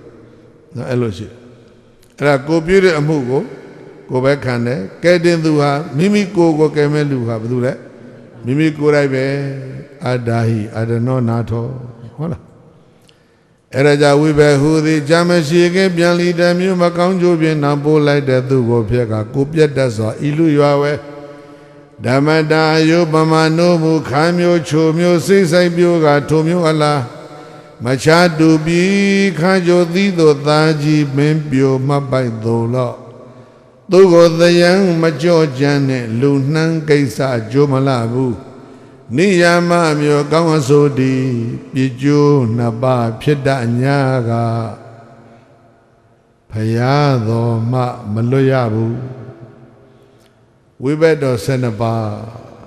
မလို့ကြားဘူးကြမှာပေါ့နော်တခုပြောမယ်ရသော်ဘုရားမကြဝမ်းတော်လာတယ်နောက်ဆိုအသက်ကြီး80တဲ့ရောက်တဲ့ကကျတော့ဝမ်းလာတဲ့ထဲမှာသွေးတောင်ပါတယ်သွေးဝမ်းလာတယ်ပြိဋိဘံဆန်တဲ့နေ့ကအသွားဆုံးအဲ့ဒါဘာဖြစ်တာလဲဆိုသူပြုတဲ့အမှုဘုရားသူဘုရားလောင်းဘွားကလုပ်ခဲ့တဲ့အမှုကိုသူခံရအဲ့တော့တန်ပေါက်ကလေးတွေတို့ကလေးဘဝကကြက်ထားတယ်လူကြီးဘဝကမမိတ်သေးဘူးရုတ်တရက်စဉ်းစားကြည့်တော့ပေါ်သေးတယ်စေသမာဘဝဖြစ်တုံးကကုထသတိမှမှတ်မိတယ်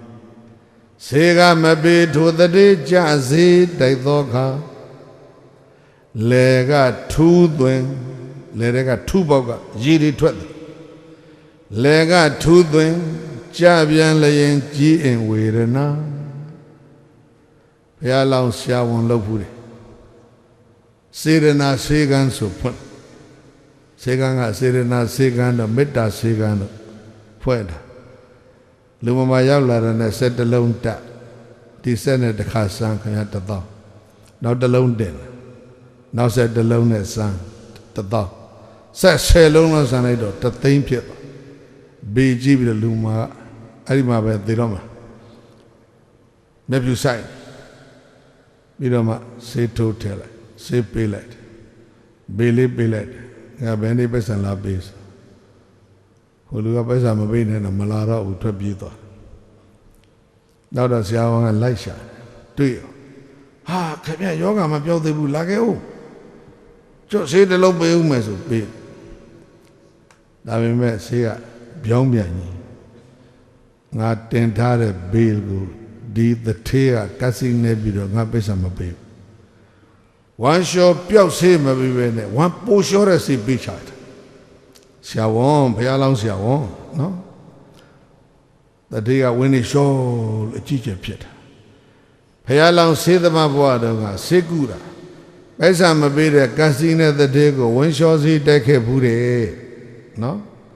ဘုရားပြတော့ခဏခဏဝမ်းတော်လာတာအဲ့ဒီအကုသိုလ်ရဲ့အကျွင်းအကြံပဲလို့အဲ့ဒါပြန်ဟောထားတာအဲ့ဒါကြောင့်ဝိဘဟူသည်ကြာမရှိခဲ့ပြန်လီတမျိုးမကောင်းကျိုးပြင်းတော့ပို့လိုက်တဲ့သူကိုဖြက်ကကိုပြက်တတ်စွာဤလူရွာမှာဓမ္မတာအယုပမာနိုးမူခါမျိုးချိုမျိုးစိတ်ဆိုင်ပြိုးကထိုမျိုးအလားမချာတူပြီးခါချိုသီးသို့တန်းကြီးမင်းပြိုမှတ်ပိုက်သို့လောမဂရိဝမင်းကြီးတမ်းမြေဥချမင်းလုံးတို့နေကောင်းကစပင်လေးတစ်ချောင်းဖြူတဲ့အချိန်စပင်ပြူလေးနှုတ်ကြည့်ပြီးတော့အော်ငါကောင်းမှာသေမင်းကအလံထူပြီးသေမင်းတမန်လာပြီးဒီချိန်တရားနဲ့နေရမယ်အချိန်ဆိုပြီးသားတော်ကြီးခေါ်ပြီးတော့တိုင်းမြေဥချမင်းလုံးတဲ့နီးတွေကိုသင်ကြားပြတာဆုံးမတဲ့အထက်မှာဒီအချက်ပါထည့်သွားတာမဂရိဝမင်းကြီးဒီနန်းကိုသားကြီးလွှဲပြီးတော့တောထွက်ခန္ဒီမှာပြောသွားတဲ့စကားအဲ့ဒါလည်းကိုဒီကနေ့မြင်းချံ အကျဉ်းထောင်မှာမဂရေဝမင်းကြီးဆိုတဲ့ဘုရားလောင်းတော်ကြီးကတို့ထောင်ထဲလာပြောသွားတယ်လို့အဲ့လိုလေးမှတ်ပြီးတော့ဒါနာကြားကြပါနော်တို့ရမရဲ့ဒီကနေ့ဓမ္မလက်ဆံကတော့မေတ္တာခါတော်နေ့မှာမေတ္တာစိတ်နဲ့တဲ့ဘဝမပြည့်စည်ကြပါစေနဲ့နေ့ဘဝရဲ့ဒုက္ခအထွေတွေမှအလုံးလွတ်မြောက်ကြပါစေဆိုတဲ့မေတ္တာကိုရှေ့မှာထားပြီးတော့ဒီမေတ္တာစကားဓမ္မကထာကိုတို့ပြောပါတယ်လူဘဝဆိုတာဟာကောင်းမှုမကောင်းမှုသေချာသိမှလူပိသားတဲ့လူဘဝကိုရကြမှာအဲဒါကြောင့်ကောင်းမှုနဲ့မကောင်းမှုကိုသိအောင်လည်းပဲလေ့လာသင်ကြားသိပြီးတဲ့အခါမှာမကောင်းမှုကဒုက္ခပေးလိမ့်မယ်ဆိုပြီးတော့ရှောင်ရှားကောင်းမှုကကောင်းကျိုးပေးတတ်တယ်ဆိုပြီးတော့လိုက်နာပွားများခြင်းဖြင့်ဘဝဖွံ့ဖြိုးတိုးတက်မှုကိုလည်းရရှိနိုင်ကြပါစေပေါ့ဘဝဒုက္ခအထွေတွေမှလည်းလွတ်မြောက်ပါစေလို့တို့များအဲ့ဒါဆိုတောင်းတယ်ခုနကတို့ရွတ်တဲ့လင်္ကာတွေကတော့မန္လိဆိုတော်ဘုရားကြီးရေးတဲ့မဂဒေဝလင်္ကာဖြစ်ပါဝိဘယ်ဟူသည်ကြာမရှိကေပြန်လီတံမျိုးမကောင်းကျိုးဖြင့်နောက်ပိုးလိုက်တဲ့သူကိုပြက်ကကိုပြတ်တတ်စွာဤလူရွာမှာဓမ္မတာယောပမနိုမူခါမျိုးချိုမျိုးစိဆိုင်ပြိုကအထုံမျိုးအလားမချာတူပြီးခန်းချိုသီးသောသားကြီးမင်းပြိုမပိုက်သောလောက်သူကိုတယံမကြော့ကြမ်းနှင့်လူနှမ်းကိစ္စကြိုးမလဘူးနိယာမမျိုးကောင်းအဆိုးသည်ပြစ်ကျိုးနှစ်ပံဖြစ်တတ်ညာကဖယားတော်မှမလွတ်ရဘူးအဲ့ဒီစကားလက်ဆောင်တဲ့မေတ္တာအခါတော်နေ့မှာတို့များရဲ့မေတ္တာဓမ္မကထာကိုဏိဂုံချုပ်ပါပြီအားလုံးသောအကျဉ်းတော်မှာရှိကြတဲ့ဝန်ထမ်းများဝန်ထမ်းမိသားစုများနဲ့ကျင်းသူအကျဉ်းသားအားလုံးတို့လက်ရှိမျက်စိနဲ့မြင်နေရတဲ့ဘဝအကျဉ်းထောင်ဟာအပေါ်ယံအကျဉ်းထောင်ကလေးပဲဖြစ်ပါတယ်ကိလေသာတွေနဲ့ရစ်ပနှောင်ဖွဲ့ထားတဲ့ဘဝဟာဘယ်ဘဝရောက်ရောက်အဲ့ဒီဘဝအကျဉ်းထောင်ဟာအကျဉ်းကျဆုံးဖြစ်ပါတယ်နော်ဒီလူတို့ဆောက်လုပ်ထားတဲ့မင်းတို့ဆောက်လုပ်ထားတဲ့ဒီဥဒ္ဒရိုင်းဒီကာယံထားတဲ့ဒီအကျဉ်းထောင်ဒီအပေါ်ယံအကျဉ်းထောင်လေးမျှတာဖြစ်ပါတယ် superficial prison တကယ်အကျဉ်းကျကြတဲ့အကျဉ်းထောင်ကဘာပါတယ်မကောင်းမှုတို့နဲ့ရစ်ပတ်ချီနှောင်ထားတဲ့ဘဝတန်တရာသီသားလည်းအလုံးဘဝအကျဉ်းထောင်ဖြစ်ပါတယ်ဘဝအကျဉ်းထောင်မှာလွတ်မြောက်ဖို့အလုံးတစ် not to do any evil မကောင်းမှုအလုံးကိုမပြုမိကြစေနှစ် not to speak any evil မကောင်းတဲ့စကားတွေမပြောမိကြစေ third not to think any evil မကောင်းတဲ့အတွေးတွေမတွေးမိကြပါစေနဲ့လို့မြတ်ဗုဒ္ဓဤမေတ္တာဩဝါဒအချင်းချုပ်နဲ့အားလုံးကိုဓမ္မလက်ဆောင်ပေးပါတယ်ဘဝသန္တရာအကျဉ်းထောင်မှအားလုံးခပ်မြန်မြန်ကြီးလွတ်မြောက်တော်မူကြပါစေကုန်သတည်း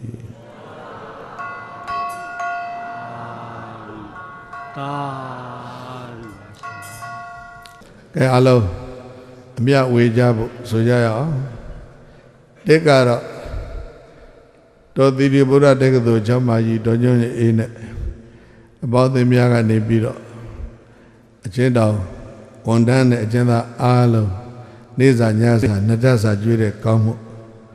နောက်တစ်ခါတော့မင်းတို့အကျဉ်းသားတွေနဲ့အကျဉ်းတော်ဝန်ထမ်းတွေအားလုံးဒီကနေ့ဘုရားတရားသံဃာအတွက်ပြုစုကြိုးကိုအားထုတ်ရတဲ့ဝေယဝိဆကောင်းမှုထို့သဖြင့်မင်းတို့ချွေးနဲ့စိုက်ထားတဲ့ချမောင်ဟင်းကိုကျွေးရတဲ့ကောင်းမှုပေါ့ကွာဒါလေးလည်းထဲမှာဖြစ်မှာနော်အေးနောက်တစ်ခုကတော့ခုဘုန်းကြီးတို့ပြောပြတဲ့မေတ္တာဓမ္မကထာနာကြားကြရတဲ့ကောင်းမှုနောက်တစ်ခုကတော့မင်းတို့ဒီမှာပြင်ဆင်ထားတဲ့သင်္ကန်းသပိတ်ပြေးခရာတွေအားလုံးမလောက်ချနဲ့ထဲလိုက်အောင်ပေါ့ not to speak any evil မကောင်းတဲ့စကားလဲမကောင်းမှန်းသိပြီးတော့သူတစ်ပါးဒုက္ခပေးမဲ့စကားတွေကိုမပြောကြနဲ့နောက်တစ်ခုက not to think any evil အတွေးတွေနော်ကာမနဲ့ပတ်သက်တဲ့အတွေးဒေါသနဲ့ပတ်သက်တဲ့အတွေးညှင်းဆဲနှိပ်စက်ခြင်းနဲ့ပတ်သက်သောအတွေး လောဘဒေါသမောဟမာနဒိဋ္ဌိတွေနဲ့ရောထွေးပြီးအတွင်းမှားတယ်မိစ္ဆာသင်္ကပ္ပပေါ်လေ wrong thought မတွေးနဲ့အဲ့တော့ do not think any evil ဒီသုံးချက်ပဲဘုရားအဆုံးမှာမကောင်းမှုကိုမပြုခြင်း not to do any evil မကောင်းသောစကားမပြောခြင်း not to speak any evil မကောင်းတဲ့အတွေ့တွေမတွေ့ရခြင်း not to think any evil ဒါကိုမြတ်စွာဘုရားကတဘောရလာပြီးမှဟောတယ်ဘုရားအဆုံးမှာအချင်းချင်းလို့သာသနာမှာမှတ်တမ်းတယ်သဗ္ဗပပသအကရဏံသဗ္ဗဝဆနတအဘောဓနံဘောသဗ္ဗစိန်တတပပစိန်တတလည်းအစိန်တနံဘောမကောင်းတာလည်းမပြောနဲ့မကောင်းတဲ့စကားလည်းမပြောနဲ့မကောင်းမှုလည်းမပြုနဲ့မကောင်းတဲ့အတွေ့လည်းမတွေးနဲ့အားလုံးရဲ့အတူချုပ် 3 ခုဖြစ်ပါဘုရားအဆုံးမှာအတူချုပ်လူဟာအဲ့ဒါသိတယ်တိရစ္ဆာန်သည်အဲ့ဒါကိုမသိအဲ့ဒါကြောင့်အဲ့ဒီအသိကိုကောင်းကောင်းသိရင်မကောင်းမှုမှသိရင်မကောင်းမှုသည်ဘာပေးမလဲဒုက္ခပေးလိမ့်မယ်လို့သိရင်ကောင်းမှုကိုပြုရင်ကောင်းမှုသည်ဘာပေးမလဲ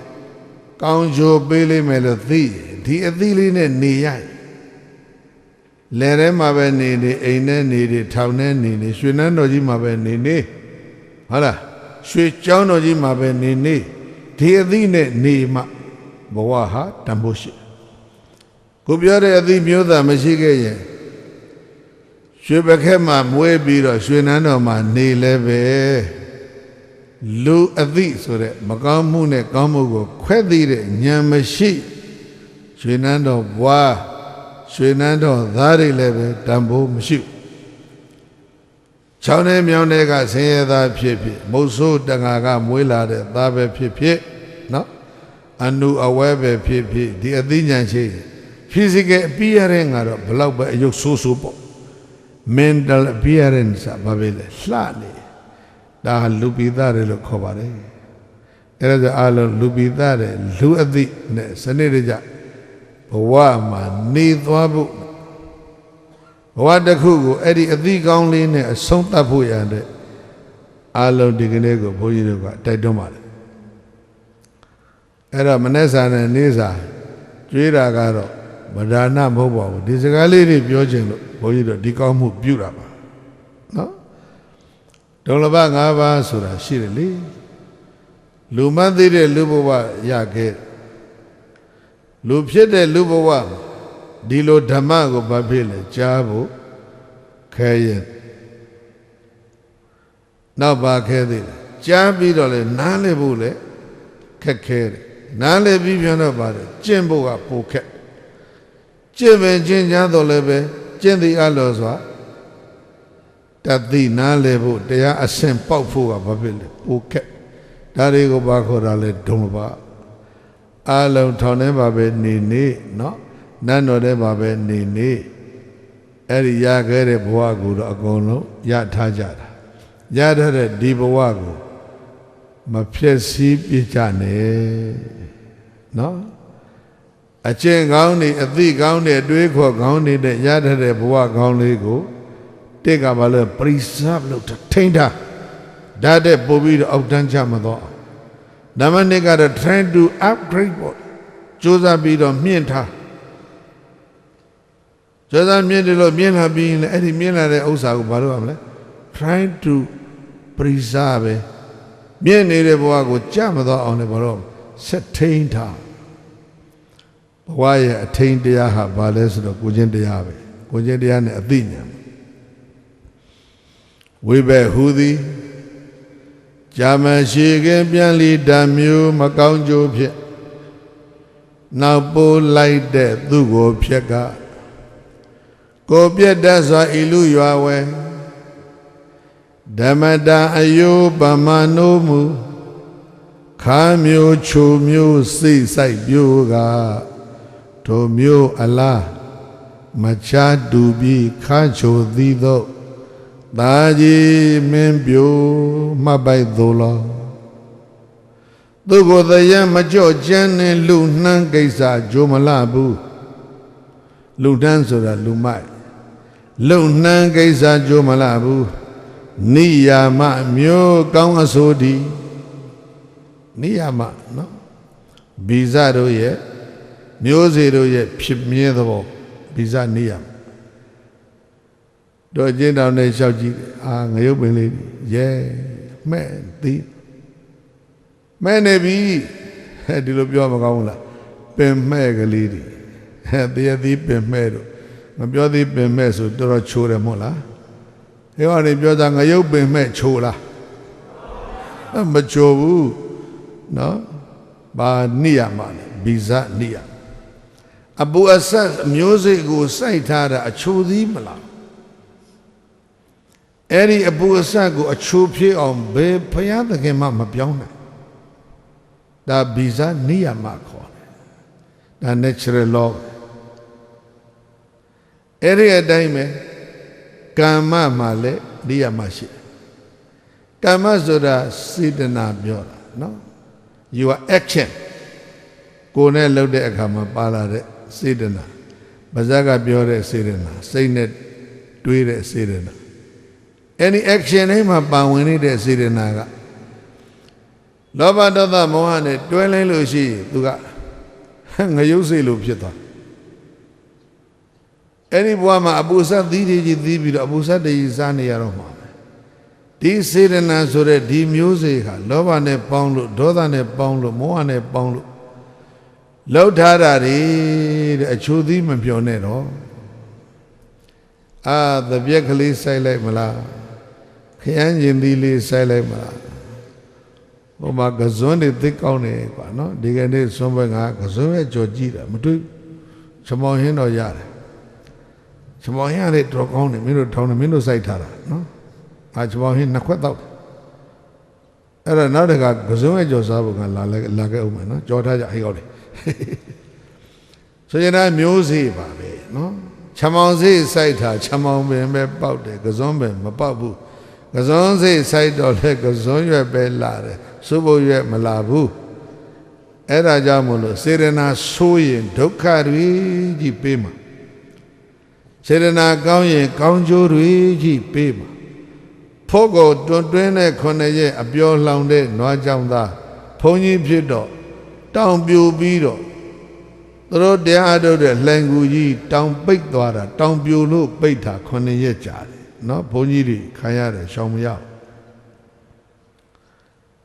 နွားနဲ့အသက်မွေးတဲ့လူတယောက်ကလည်းနွားလည်းပင်မိကွင်းစွတ်သတ်လိုက်တာသူကြီးကန်းဖြစ်ကောင်းကင်ပြန်နေတော့အောက်ကမိကွင်းကသူ့လည်းပင်တက်စွတ်မကောင်းမှုများလှုပ်ထားရင်တောင်ပေါ်မှာနေလို့လည်းရှောင်မရတောင်ကောင်းနဲ့အောင်းနေလို့လည်းပဲလွတ်မြောက်လားမလွတ်မြောက်နိုင်ဘူးကောင်းကင်မှာပြန်နေလို့လည်းပဲကိုပြုတဲ့အမှုကိုကိုရှောင်လို့မရဘူးမကောင်းမှုပြုတော့ပုဂ္ဂိုလ်တို့လွတ်မြောက်ရနေမည်ကဘာမှမရှိဘူးအဲ့ဒီမကောင်းမှုကိုပြုတဲ့မကောင်းမှုရဲ့စွမ်းရည်တတ္တိအရှိန်ကုန်တဲ့နေကြအဖြစ်ကြမှာလွတ်မြောက်ကြမှာအဲ့ဒီမကောင်းမှုရဲ့အရှိန်မြန်မြန်သေးအောင်ဒီကနေ့ကစမကောင်းမှုတွေကိုရပ်ကြနောက်တစ်ခုကဟိုဘက်ကကောင်းကျိုးတွေကိုရရှိနိုင်အောင်နော်ကောင်းမှုတွေကိုဒီကနေ့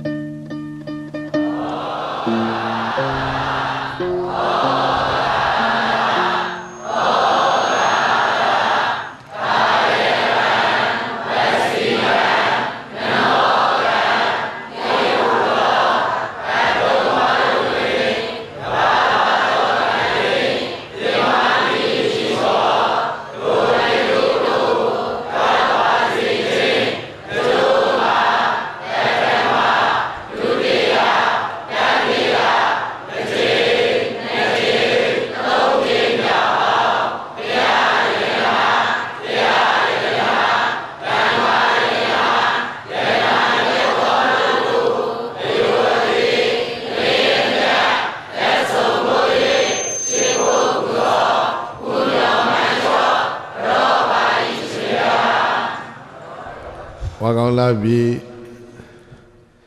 မေတ္တာအခါတော်နေ့လို့ထေရဝါဒဗုဒ္ဓသာသနာသမိုင်းထူးခြားတဲ့နေရူနေမြတ်တရား ဒါဘုန်းကြီးတို့သာသနာတော်ကတင်ထားတဲ့မှတ်တမ်းကစုံလပြေတို့နေုံလပြေတို့ဝါဆိုလပြေတို့ဝါကောင်လပြေတို့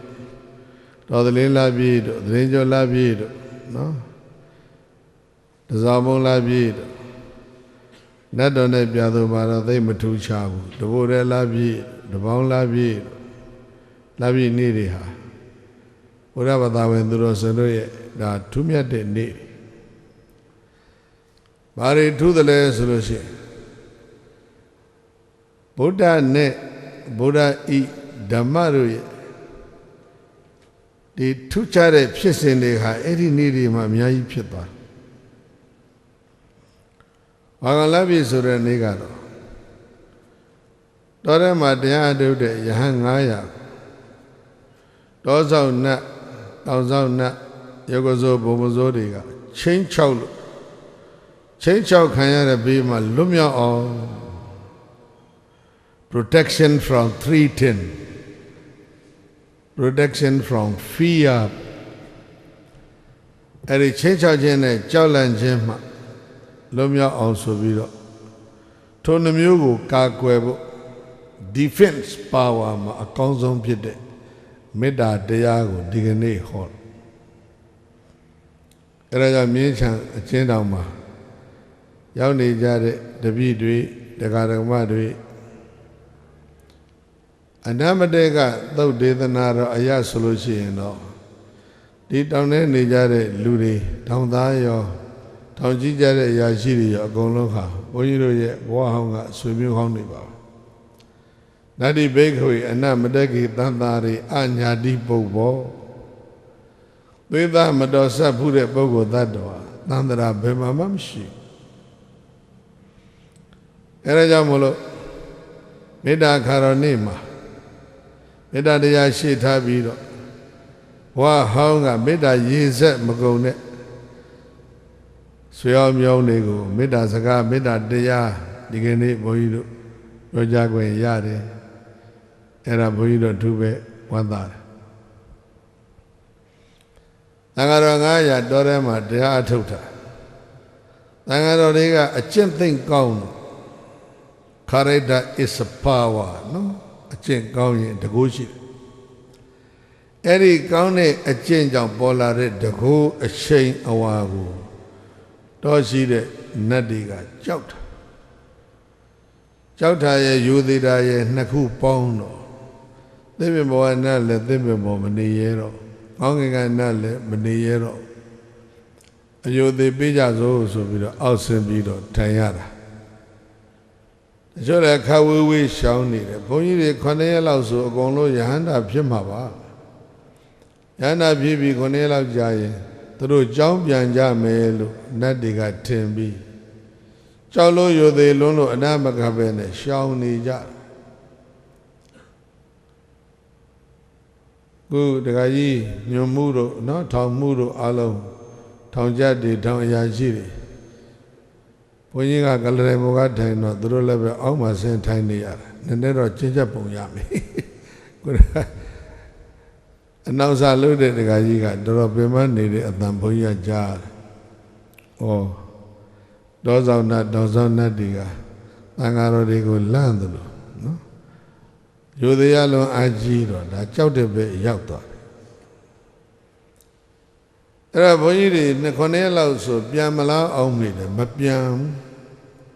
တရားထုတ်တာက9ရက်နဲ့လည်းမဖြစ်တလနဲ့လည်းမပြီး2လ3လနဲ့လည်းမပြီးဝိပဿနာတရားကတော်တော်ဖုထစ်နေတော့ဘုန်းကြီးတွေမပြန်မချင်းတော့တို့အနေရကြတ်တော့မှာပဲလို့အဲ့ဒါလောက်ကလေးတွေးတာပါမကောင်းသောစိတ်ထားဟာဒီနတ်တွေရဲ့ခေါင်းထဲမှာမရှိပါဘူးမြန်မြန်ပြန်မှပဲဘုန်းကြီးတွေမြန်မြန်ပြန်မှပဲတို့အနေချောင်လိုက်မယ်လို့အဲ့ဒါလောက်ကလေးတွေးပြီးတော့မြန်မြန်ပြန်စေခြင်းလို့6လွတ်တာတရေမ6ဘူးပရိသတ်ကြီးနတ်6တာနော်နတ်6တာမကောင်းလာပြီနော်ဘဝနိုင်ငံထပ်ပဲကတော့ဒါနတ်နေပဲတောင်ပြုံးတဲ့ယရဏကူကနတ်တွေတော်တော်အလို့ရှုပ်တဲ့နေဟာသူတို့နေ အဲ့ဒါတို့မ6ဘူးသိကြတယ်ဒါပေမဲ့ဘုန်းကြီး900ကို6ကျောက်တော်သံဃာတော်တွေပြန်သွားဇေတဝန်ရောက်ဘုရားကမေးတယ်ဘာဖြစ်လို့ပြန်လာလဲတော6တယ်တဲ့ဘုရားကကြည့်လိုက်တယ်တောမ6ဘူးနတ်6တာဘာဖြစ်လို့လဲအဲ့ဒီသံဃာတော်တွေနဲ့အဲ့ဒီနတ်တွေမိမ့်မဖြစ်လို့အချက်ကဒါပဲ the source of 310နော်ချင်း6ချင်းရဲ့အကြောင်းရင်းဟာဘာလဲဆိုရင်မိမ့်မဖြစ်တာအားလုံးအဲ့ဒီချက်ကလေးကိုသတိထားဖို့ပဲနော်အားလုံးအချင်းချင်းဘယ်လိုနေကြမလဲမိရင်ဆွေရင်လို့ချစ်ချစ်ငယ်ငယ်ရင်းနီးနီးရင်းရင်းနီးနီးနေကြရင်ဘယ်သူကမှဘယ်သူကိုမှချင်း6ဖွဲ့မရှိတော့အဲ့ဒါမိတ်ဆွေဖြစ်ဖို့ဘုရားကသံဃာတော်တွေကိုနီးပေးလိုက်တယ်မေတ္တာပွားမေတ္တာပွားဆိုတာလူရင်းတစ်ချက်တည်းပဲရှိတယ်ဒေါသကိုထိန်းထားကိုဒေါသကိုထိန်းထားမထိန်းနိုင်ရင်သူတော်ဘာအကျိုးစီးပွားကိုအဲ့ဒီစိတ်ယုံမှာကဖြစ်စည်းလိုက်အဲ့ဒါထိန်းထားနှစ်ကတော့ထိန်းထားပြီးတဲ့နောက်မှာသူအကျိုးစီးပွားကိုဖြည့်ဆည်းမဲ့စိတ်မရှိတဲ့ထိုလူသည်ထိုသူတော်ဘာဤအကျိုးစီးပွားကိုဘာစိတ်ပဲဖြစ်မလဲဖြစ်စေလိုသောတိုးပွားစေလိုသောစိတ်ဖြစ်ရမယ်ဒီနှစ်ခုပဲစัจ jin ပဲနှစ်ခုကျိုးစီးပွားဖြစ်စည်းခြင်းသောစိတ်ဓာတ်ကိုဖေရှားသူတော်ဘာရဲ့အကျိုးစီးပွားကိုဆောင်ရွက်လိုသောစိတ်ဓာတ်ကိုမွေးမြူအဲ့ဒါဟာလိုရင်းအဖြစ်ဒါမေတ္တာခေါ်ဟိတကာမစိတ်ဟိတကာရပောဓိတလက္ခဏာမေတ္တာဟိတုပသံဟာရရတ္တအဲ့ဒါစိတ်ဓာတ်လည်းမွေးသူတော်ဘာအကျိုးစီးပွားကိုလိုလားတဲ့စိတ်ဓာတ်လည်းမွေးဒါလည်းမကဘူးအကျိုးဖြစ်မဲ့အလုပ်ကိုလည်းပဲကိုရီလျောက်လုပ်လိုက်ကြ။ဒါမင်းတို့အဲ့ဒီတော့ပြန်သွားတော့ပြန်ရောက်တယ်။ဒါကြတော့ရှင်မြတ်တွေတော့မဝင်ခင်တောဇက်ကနေပြီးတော့တော်လုံးမေတ္တာပို့တာ။စောဇက်က6တဲ့နတ်တွေကကျိုးဆိုတဲ့ဘက်ကိုပြောင်းသွားတယ်။ဟေး